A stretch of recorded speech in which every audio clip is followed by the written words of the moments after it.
my notes. All right. So I think now come the most important slides, I think, of this entire talk. Coming now. Get ready.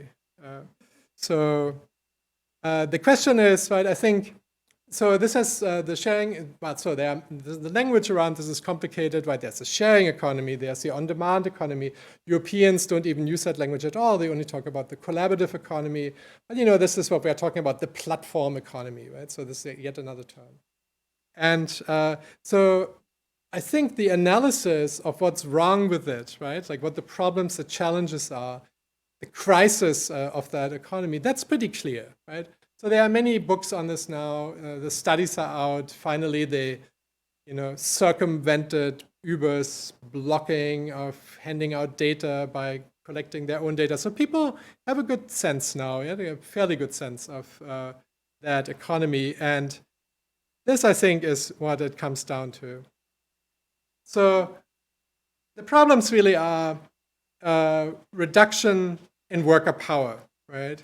So if you think about traditional bargaining, right, by unions, collective bargaining, this was, a large group of workers represented by union to one employer, right? So with every third American, or close to every third American being a freelancer now, independent contractor, that is not the case anymore, right? So there is no one to represent to, right? Except maybe 5 or 6 or 10 or 12 or 15 companies for each individual person, and they don't ever meet, right? So people are isolated and geographically dispersed. And so when you can say around 2005, right, when the first Amazon Mechanical Turk was launched, in the aftermath of this, you had this technology, these digital platforms really were not the reason that people were isolated, right? Or they were not the reason that independent contractors exist, but they really were thriving on this fact, right? They were really thriving on the financial crisis, right? In the aftermath of 2008. And of course, this is part of a 40-year-long process, right? Of a shift away from unemployment to independent contract work.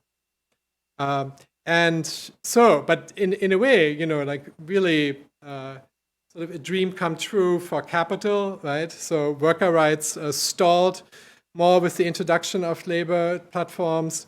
And the traditional union model just doesn't work, right? And you see this. Many unions really are quite confused and sort of refuse to see those freelancers and rather not address them, right? Then there's the freelancers union, of course, which has been struggling to offer. They have been very good in advocating, but not very good in delivering actual benefits, right? Like things that are actually tangibly of use to freelancers.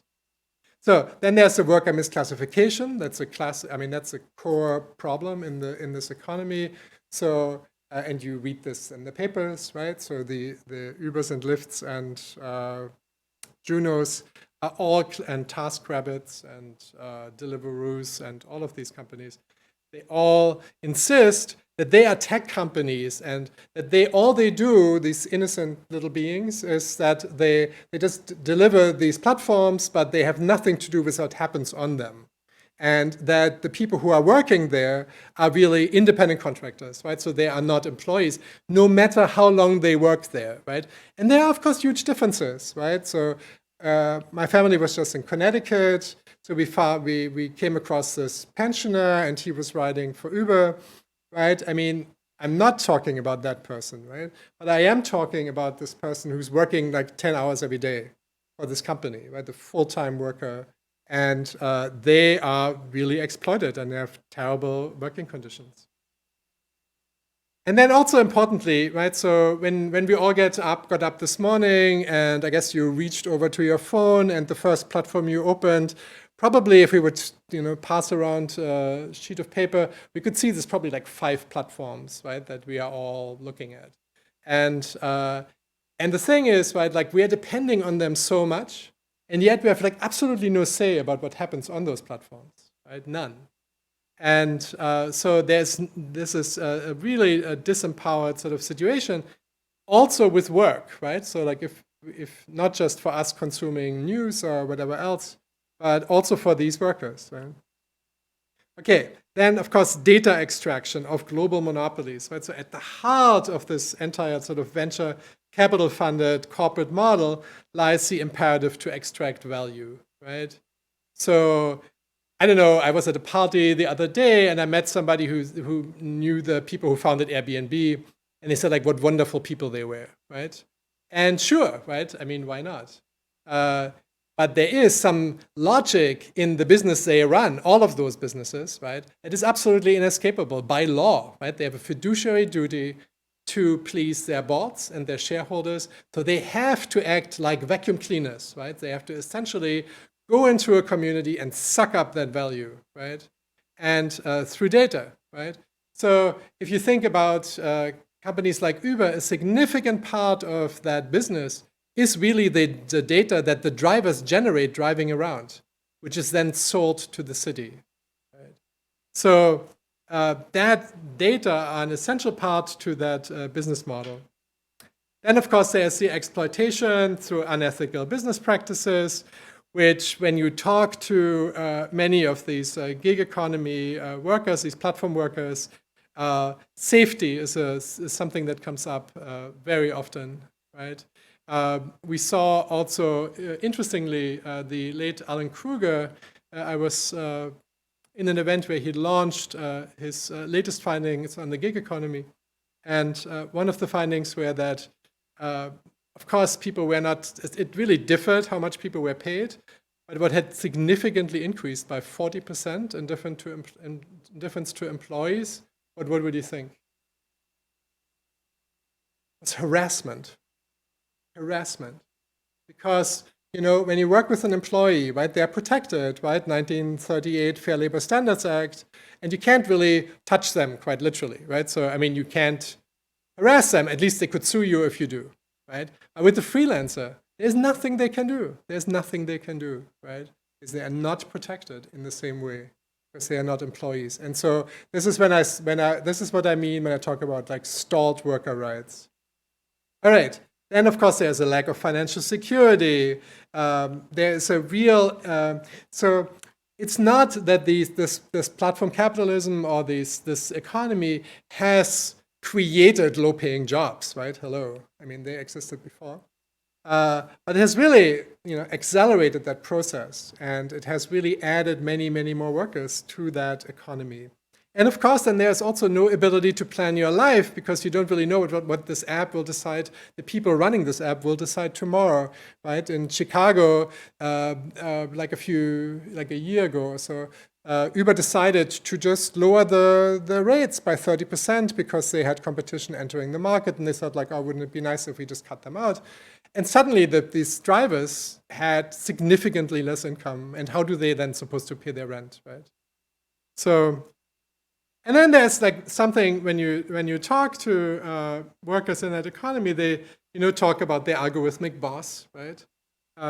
And how this opacity, right? That it's completely unclear, like why they are called somewhere, right? Like if there's a search, sometimes it's absolutely not clear why they are called there. The driver hardly sees much at all in terms of data or reasons for certain, the way the app is behaving.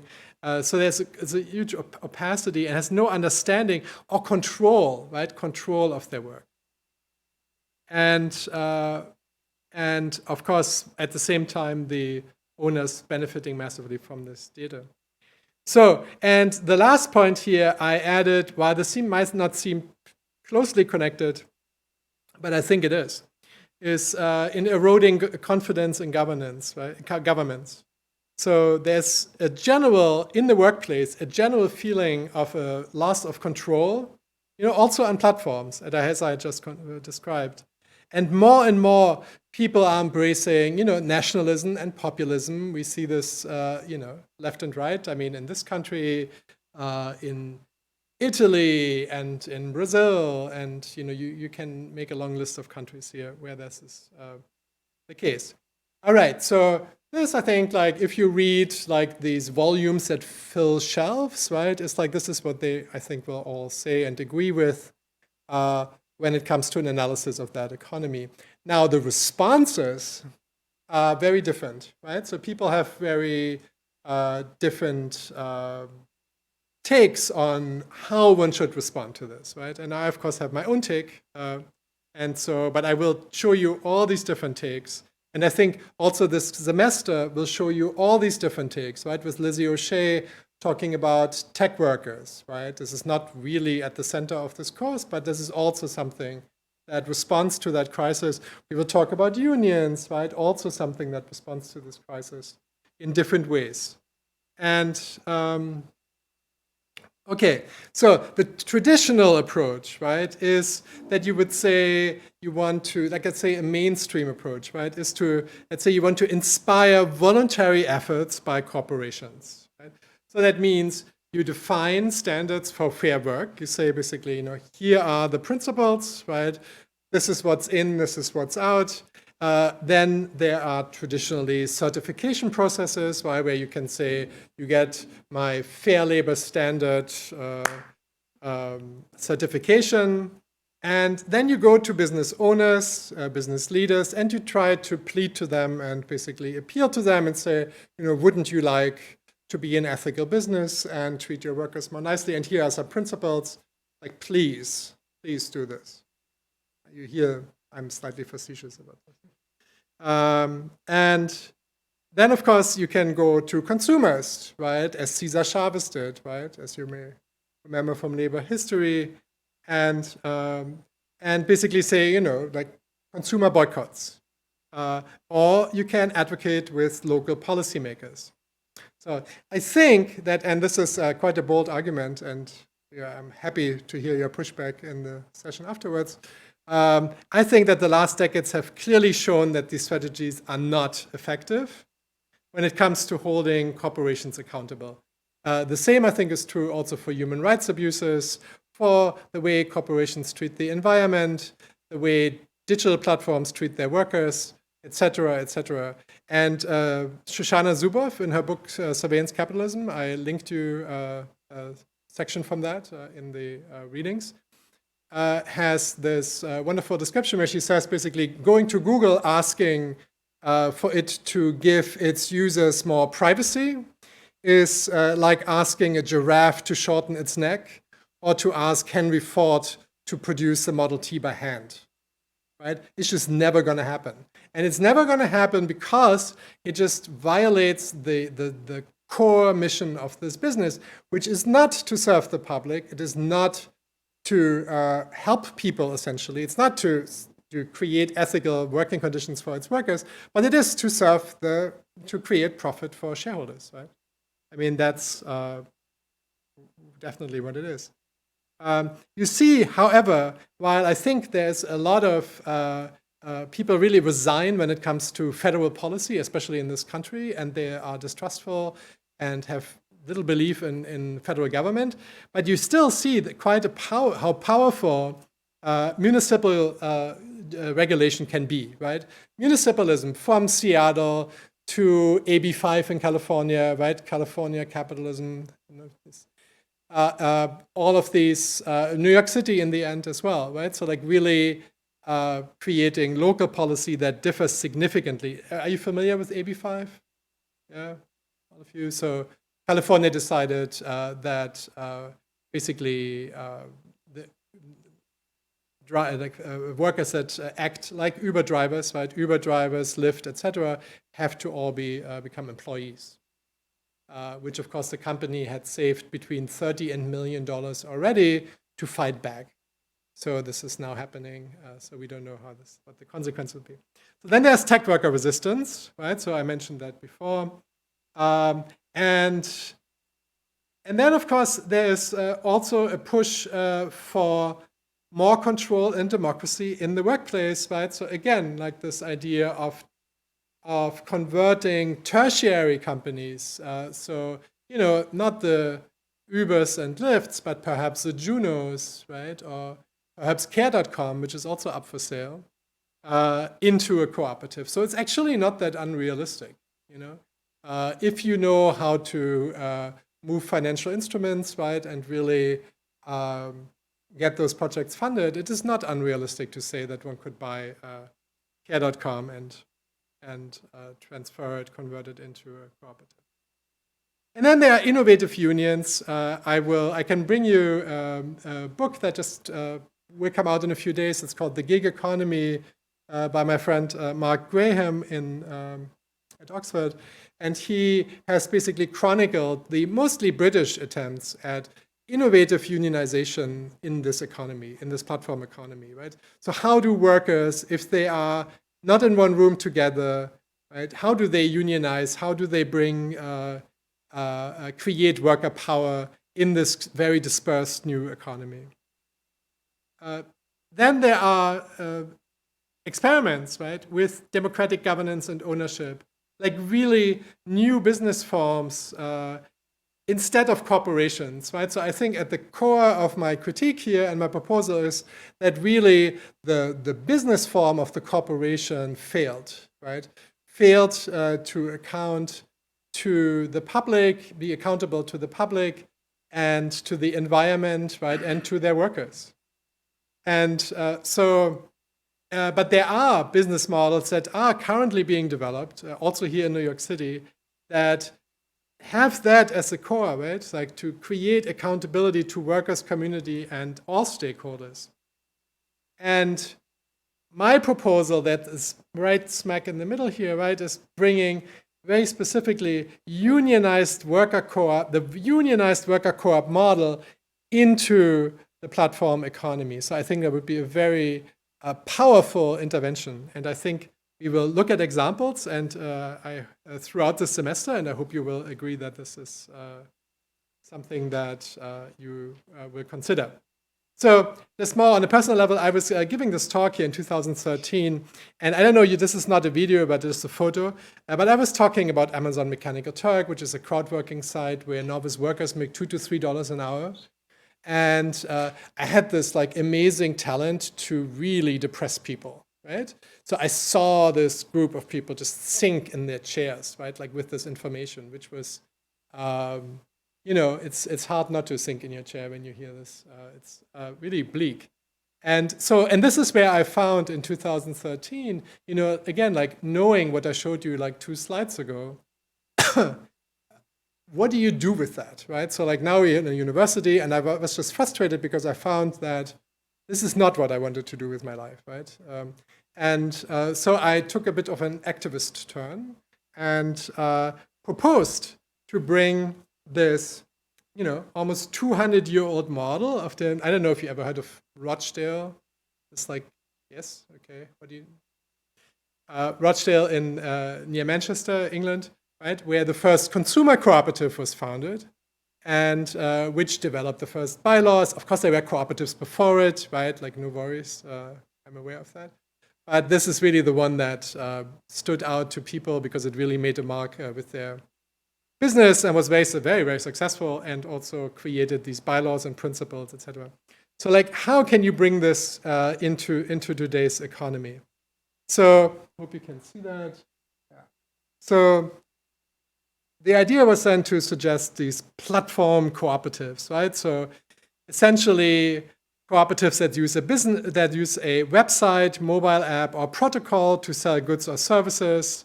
They're enterprises that rely on democratic governance or shared ownership by workers and users of the platform. And they're really based on like 2 main principles, which is really broad-based ownership. So broad-based meaning it's a multi-stakeholder model, so it's not just workers, could also be users, right? And then democratic governance, meaning that this one worker, one vote principle is also applied online, right? So that they have an accountability and can steer the company as well. And then open source and inclusive design as well. So today there are, we're not quite sure really, but I think it's somewhere between 400 and 500 initiatives worldwide in this ecosystem. So not just platform calls, but also the groups that support them in 79 cities and 30 countries. And now let me just show you a few examples and see to give this a bit, make this a little bit more concrete. I should also say that when you think of cooperatives, right, so are you familiar with cooperatives like Mondragon, right? Have you heard about Mondragon? in the Basque Country. Yeah. So it's like the biggest worker cooperative in the country, in the world, right? So 81,000 members, 81,000 people are employed by Mondragon worldwide. In the Basque Country, it's 30,000 people, and with a revenue of $12 billion a year. Right? So it's just important that you understand that like some of these cooperatives are just very large, right? And they're also very, very successful. What you, of course, also have is a lot of cooperatives in sunset industries that are very niche, right? So that is also a reality. But that's a bit of the reputation. So it's important to understand that there is also scale. Okay, so what are the, when I talk in business schools, then they always ask, well, so if you have the VC-funded model and this model, like how does this compare, right? So what are the advantages? And, well, I think a key advantage, we talked initially, right, in this analysis about like this lack of control in the workplace. And so here we talk about broad-based ownership and democratic governance, right? So people really have a say in how the business is run. There's fair pay, higher quality jobs, and this all sounds so a bit almost like sloganeering, right? Like it's these are sort of a bit empty words, right? Like, but when I stood like in South Africa in the township and talked to a woman who was working in a sewing cooperative, and she talked about, her higher quality job, right? That meant dignity that she could find with these 6 other women working together that she could not find working in some huge factory where she would be treated terribly, right? So dignity, higher quality jobs, right? I think it's not these are not empty words. We find that, so research shows that employee-owned companies are 5% more productive. So there's higher productivity if you own part of the business. It's not very surprising, perhaps, right? And the proposal is essentially what you see here in the middle, right, is to grab the algorithmic heart of Uber and these companies and like pull it out and replace this with cooperative principles, right? So this can lead to potential tax advantages. Cooperatives, after the first 5 years of business, are more resilient than other business models. We saw that after 2008. So co-ops that had been in business for more than 5 years were way less likely to close down and go bankrupt than other business forms. And revenue flows in the community. If you think about Airbnb, right? I don't know, like you probably come from various parts of the United States, or perhaps maybe some of you are international students. So I don't know, I was just in South India, right? There's Airbnb is right there. So the revenue that is generated there in South India for Airbnb goes still back to the Silicon Valley, right? This is where it's spent, right? On overpriced lattes in San Francisco, right? Whereas, right, it could be and arguably should be really spent locally, right, in the community, so that the revenue flows in that community and is not extracted. So, all right. So now let's look at a few examples. This is Up and Go. We will meet them later in the semester. So this is a group of 3 small worker cooperatives, and these are all Latina women, relatively recent immigrants, and don't speak any English, but have increased their wages to 2 to 3 times the industry average by introducing a digital platform, right? So now they are not pinning their notices on trees anymore, we are cleaning your apartment, but now they are reaching a more affluent clientele by going through an app. And so the situation for them has significantly improved for sure. Eva in Montreal is a blockchain-based taxi ride-sharing application that runs as a cooperative. Stocksy in Victoria, Canada, near Vancouver, is a stock photography site for about 1,100 photographers. It's very hard to get into the cooperative. It's actually harder to get into Stocksy than it is to get into Harvard.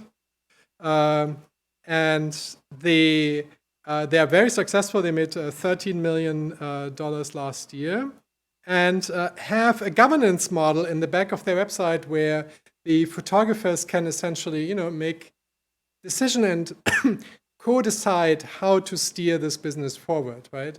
And also learn, which is also something that you will never have, right, with a digital platform, a corporate digital platform, VC-funded one, which is continuing education, right? Actually teaching your workers something is like completely out of this picture. And so Stocksy does that in the sense of showing photographers how to produce photography that they can actually sell, right? So like they advise them on their work.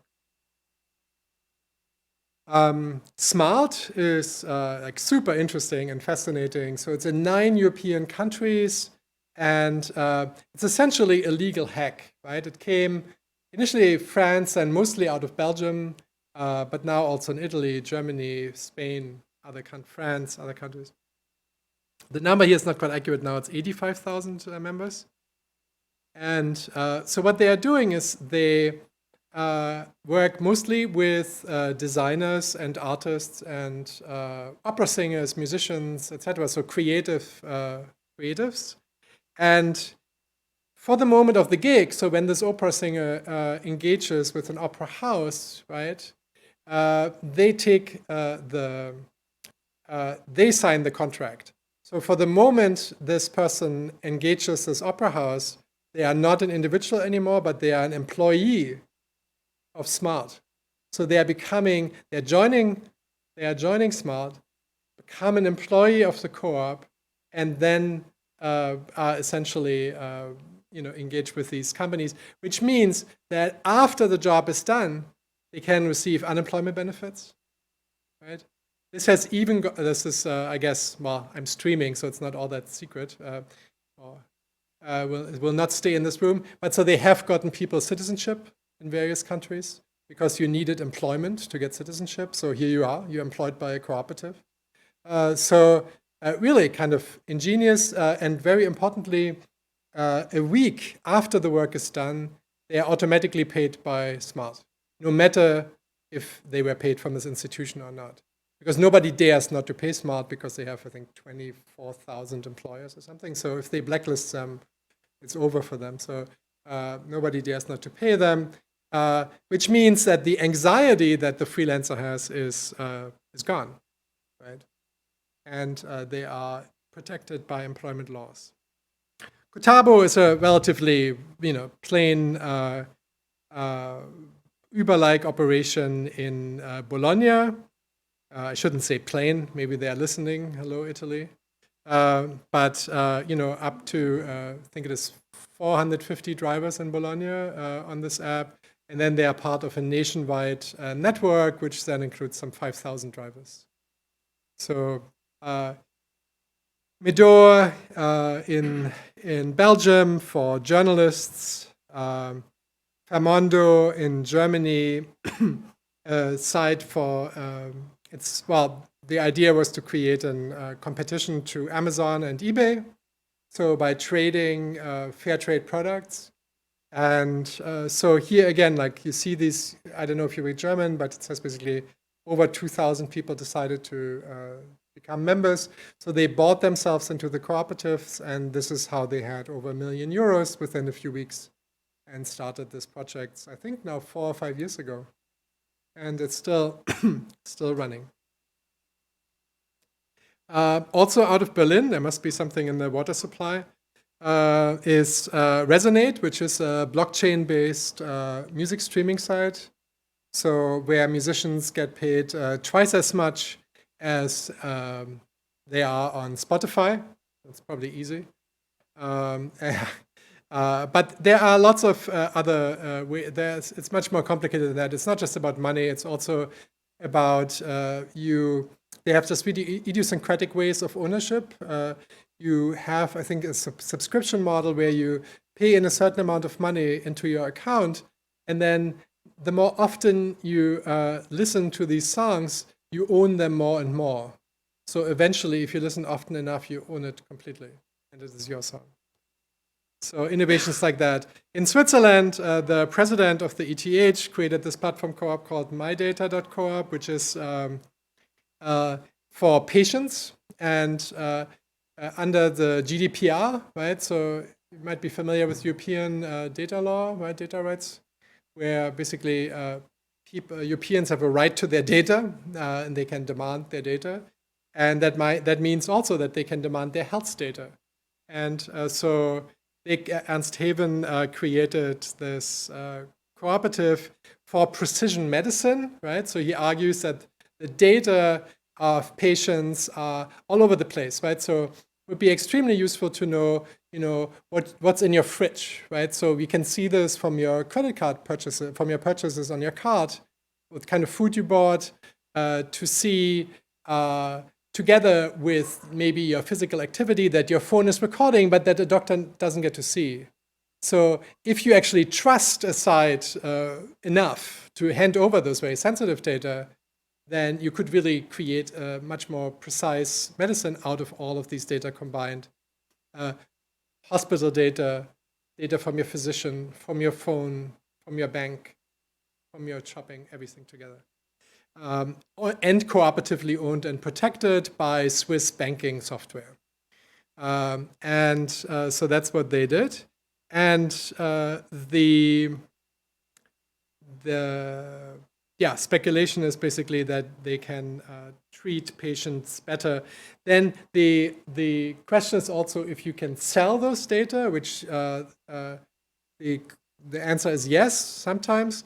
So the individual member can decide if they sell these data to their, well, obviously not to their doctor, right, to their physician, not to their hospital, but maybe, right, to a for-profit research institute, right, that wants to have these medical data.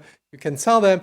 Nobody personally profits. The money then goes to public research, right? So that's how that is run.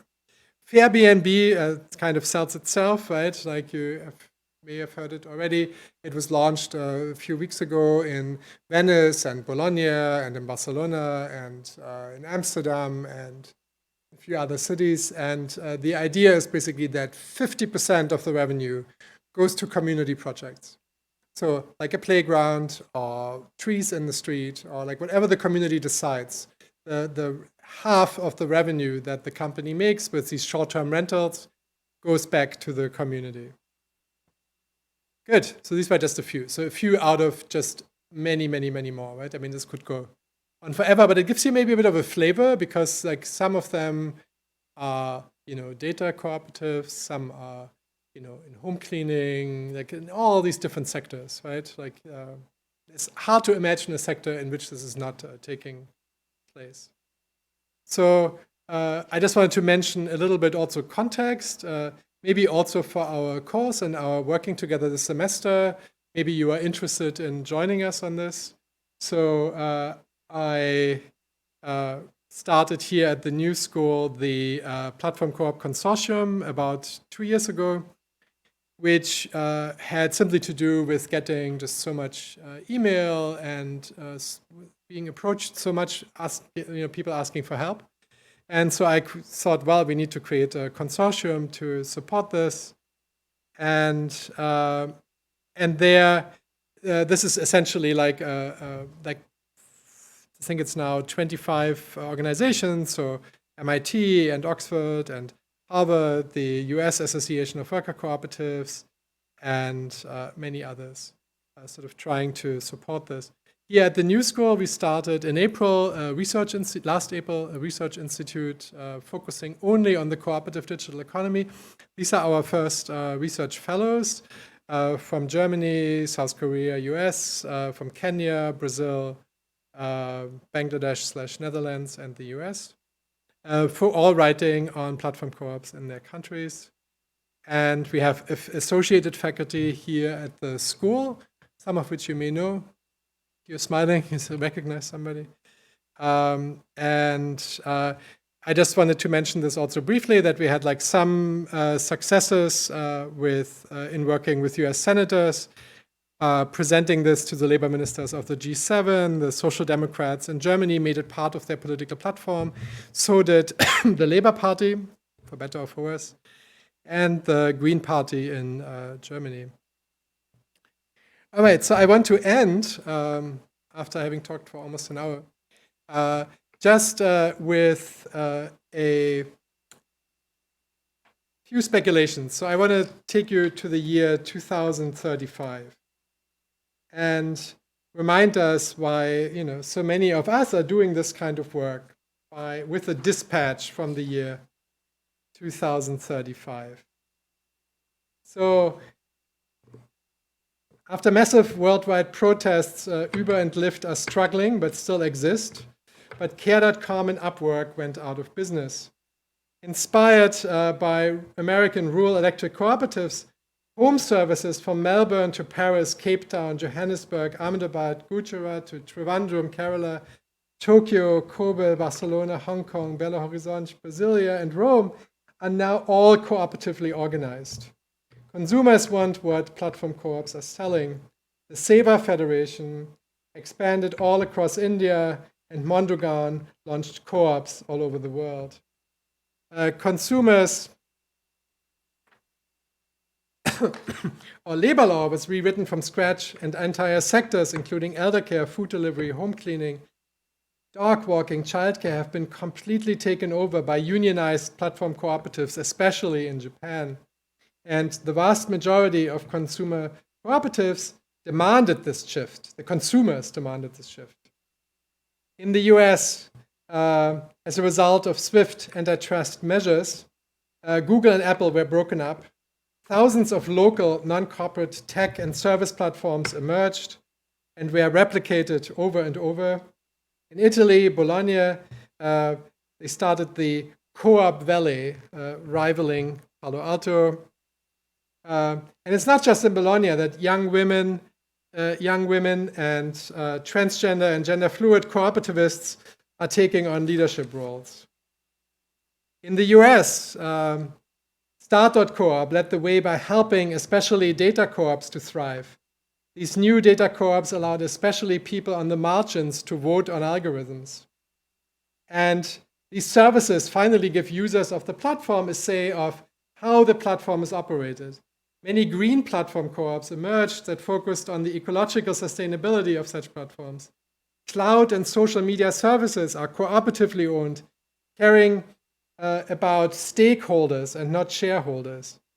Co-ops everywhere are experimenting with distributed ledgers, local currencies, and the token economy. And an alliance of foundations, cooperative banks, and mutuals created a platform co-op investment fund. And in that new economy, too, peer-to-peer businesses finally figured out how to run a business of the commons by also contributing back to it.